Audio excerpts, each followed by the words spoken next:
এরকমভাবে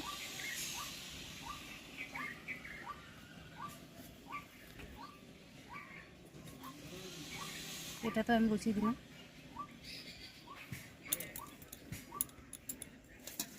এরপর উপর থেকে মসুর ডাল দিয়ে দেবো এরকমভাবে।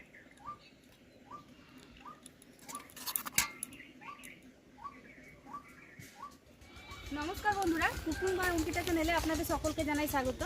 আজকে চলে এসেছি একটা রেসিপি নিয়ে। রেসিপিটা হচ্ছে ইঁচড়ের রেসিপি। আর এখানে আমাদের ইঁচড়ের গাছ আছে, এই গাছটা কিন্তু অনেক বড় আর অনেক ইঁচড় ধরে আছে। এখান থেকে কিন্তু একটা ইঁচড় আমি কেটে নেব। কাঁঠাল গাছটা হচ্ছে আমাদের নিজস্ব কাঁঠাল গাছ, আমরা লাগিয়েছি নিজের হাতে। দেখুন কত বড় হয়েছে, আর কাঁঠাল ইঁচড় দেখুন কত ধরে আছে, উপর দিকে প্রচুর ধরে আছে। আমার রেসিপির জন্য কিন্তু এই ইঁচড়টাই ভালো হবে। আর আরও ইঁচড় আছে কিন্তু অনেক উঁচুতে লাগাতে পারবো না, আর এইটা কাছে আছে আর বড় হয়ে আছে, এইটাই আমি কেটে নেব।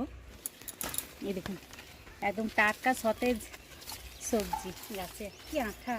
তো বন্ধুরা কাঁঠালে ইঁচড় কাটলাম, আর গাছে দেখুন কত টমেটো পেকে আছে। গাছটা কত লম্বা দেখুন, অনেক লম্বা গাছ। আর এই নিচের দিকে কিছু এক থক টমেটো আছে, এটাকে আমি কিন্তু পেরে নেবো। দেখুন দেখুন বন্ধুরা টমেটোগুলো এখন পেকে লাল হয়ে আছে, আর অনেক কদিন তোলা হয়নি, ওই জন্য বেশি পেকে গিয়েছে টমেটো। আর এরকম বন্ধুরা গাছে কটা লঙ্কা পেকে আছে, লঙ্কা কিন্তু তুলে নিলাম, পাকা লঙ্কা। লঙ্কা ফুল হয়েছে অনেক, আর লঙ্কাগুলো পেকেও গিয়েছে, তাই তুলে নিলাম, রান্না করবো। আর এই ইঁচুটা কিন্তু আমি গোটাটাই নেবো না, আমি অর্ধেকটা নেবো কেটে, আর বাড়ির জন্য রেখে দেবো। আমি গোল করে কাটবো।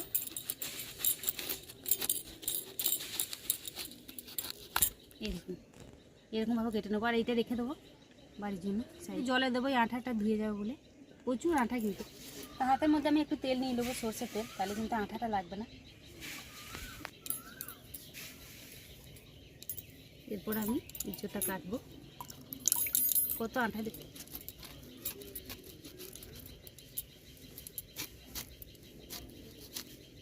এরকমভাবে আমি কেটে নেব।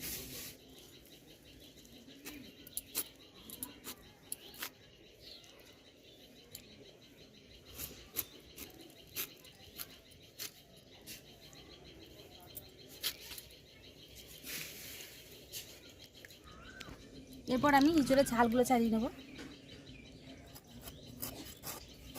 একটু বেশি করে ধরে ছাড়াতে।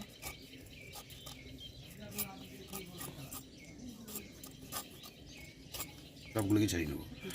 এই দেখুন বন্ধুরা এরকমভাবে কিন্তু সব ইঁচড়গুলো ছালটা ছাড়িয়ে নেব, এগুলো তাই।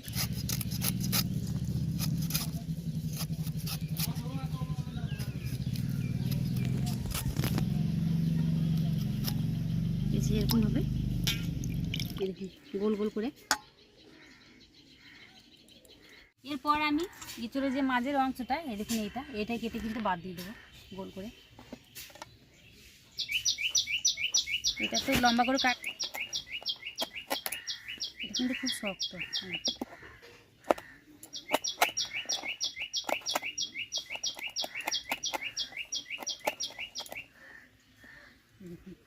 এরকমভাবে এই দেখুন একইভাবে কিন্তু চারটাকে বানিয়ে নিয়েছি, মাঝখানটা ফাঁকা করে দিয়েছি।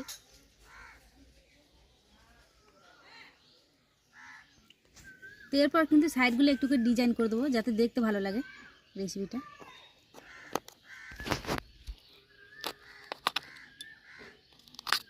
এই যে এরকমভাবে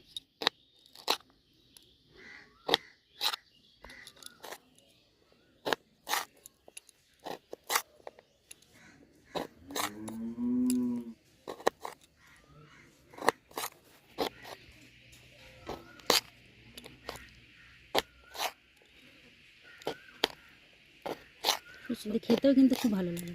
তা আমি সেই রকমই একটু ডিজাইন করে দিচ্ছি, দেখতেও ভালো লাগবে, আবার তো খেতে ভালো লাগবে। খুব আলতো হাতে করতে হবে, একটু ধরে ধরে। দেখুন কতটা সুন্দর লাগছে, দেখুন বন্ধুরা একদম সূর্যের মতো করে দিয়েছি ডিজাইনটাকে। এরকমভাবে চারটাকে করে নেবো, আর বাকি যে অংশগুলো আমি বাদ দিচ্ছি সেগুলো আমি বাদ দেবো না, আমি রান্নার সময় এগুলো দিয়ে দেবো। দেখুন বন্ধুরা এরকমভাবে কিন্তু সবগুলোকে বানিয়ে নিয়েছি, দেখুন কতটা সুন্দর লাগছে।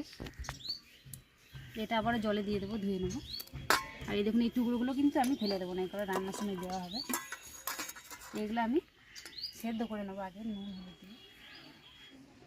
এরপর আমি ইঁচড় যে জলে ভিজিয়ে রেখেছিলাম, এটা জল সহ দিয়ে দেবো, পরিষ্কার জল। এরপর জলের মধ্যে দিয়ে দেবো সামান্য পরিমাণ হলুদ আর লবণ, এই দুটো দিয়ে কিন্তু আমি সেদ্ধ করে নেব।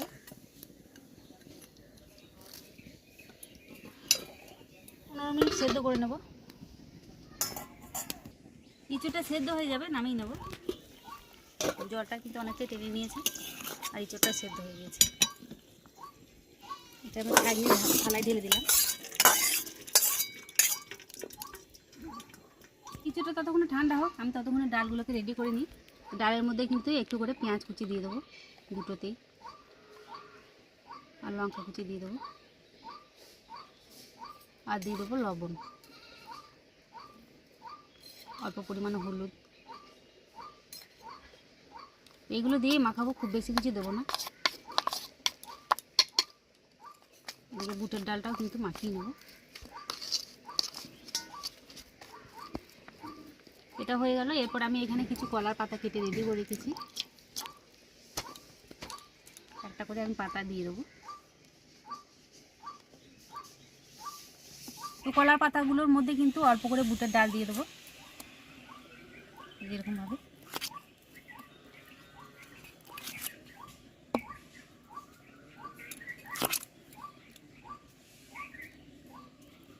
এরপর কিন্তু ইঁচড় বসিয়ে দেবো একটা করে, এরকমভাবে।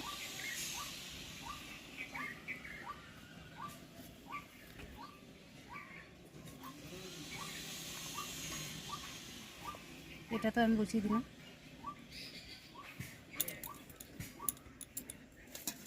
এরপর উপর থেকে মসুর ডাল দিয়ে দেবো, এরকমভাবে।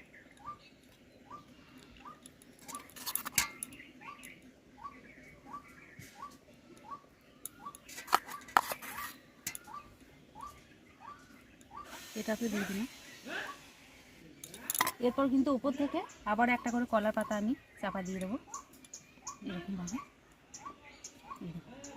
এরপর আমি এগুলোকে কিন্তু তেলে ভেজে নেব। উনুনটা ধরে গেছে, তাওয়াটা চাপিয়ে দিলাম। তো তাওয়া গরম হয়ে গেছে, তেল দিয়ে দিলাম।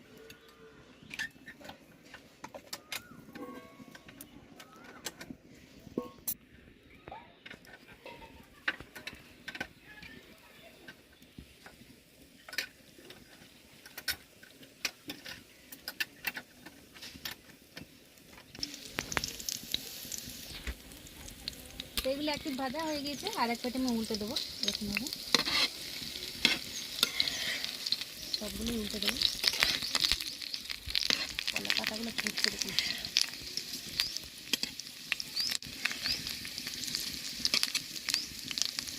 এরপর কিন্তু উপরে যে কলা পাতাগুলো আছে এগুলোকে আমি তুলে দেবো। দেখুন কতটা সুন্দর হয়েছে, দেখুন বন্ধুরা। কলা পাতাটা দিলে এত সুন্দর হয় না, খুব ভালো হয়।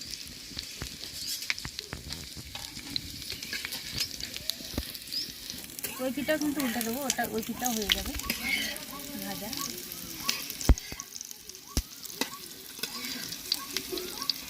এদিকে কলা পাতাগুলো কিন্তু আমি ছড়িয়ে দেবো, কতটা সুন্দর হয়েছে দেখুন।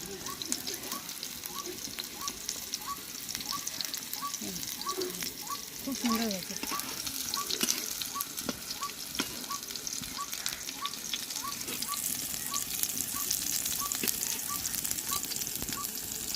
তো বন্ধুরা এগুলো ভাজা হয়ে গেছে, এরপর কিন্তু এগুলোকে তুলে নেবো। দেখুন কতটা সুন্দর ভাজা হয়েছে।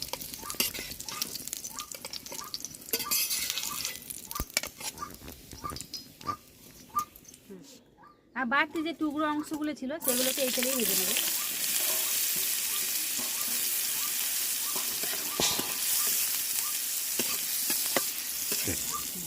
তো বন্ধুরা এগুলো কিন্তু আমার ভাজা হয়ে গেছে, এগুলোকে আমি তুলে নেব।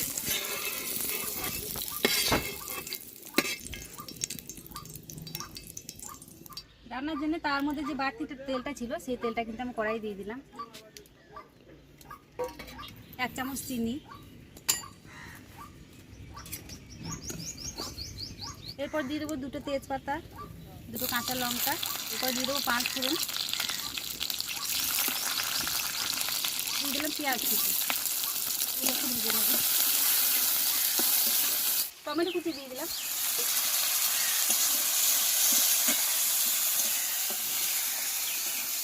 তো লবণ দিয়ে দিলাম, হলুদের গুঁড়োও কিন্তু দিয়ে দিলাম, 1 মিনিট লঙ্কার গুঁড়ো দিয়ে দিলাম। এরপর দিয়ে দেবো আদা রসুন জিরে বাটা দিয়ে দিলাম, সামান্য পরিমাণ জল দিয়ে দিলাম। এরপরে আমি যেগুলো বানিয়ে রেখেছিলাম এগুলো সব দিয়ে দেবো। এইগুলো দিয়ে কিছুক্ষণ নাড়াচাড়া করবো।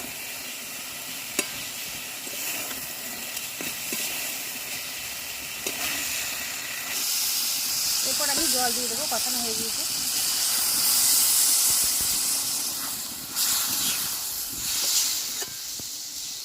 এরপর আমি ঢাকা দিয়ে এটাকে কিছুক্ষণ রান্না করে নেব। বন্ধুরা, আমি এই রেসিপিটার নাম দিয়েছি কাঁঠাল বাহার। কাঁঠাল বাহার রান্না হয়ে যাবে, এরপর আমি ঢাকনা খুলে এটাকে নামিয়ে নেব। তো আপনারা চাইলে কিন্তু এর অন্য কিছু নামও দিতে পারেন, আমার মনে এটাই এসেছিলো তাই এইটাই দিয়েছি। কতটা সুন্দর হয়েছে দেখতে, একদম লোভনীয় খাবার। বন্ধুরা, আমার এই রেসিপিটা আপনাদের কেমন লাগলো জানাবেন। আর আপনারা সকলেই ভালো থাকবেন, সুস্থ থাকবেন। আগামী দিন আবার আসবো অন্য কোনো রান্না নিয়ে। আজ এখানেই শেষ করলাম, ধন্যবাদ।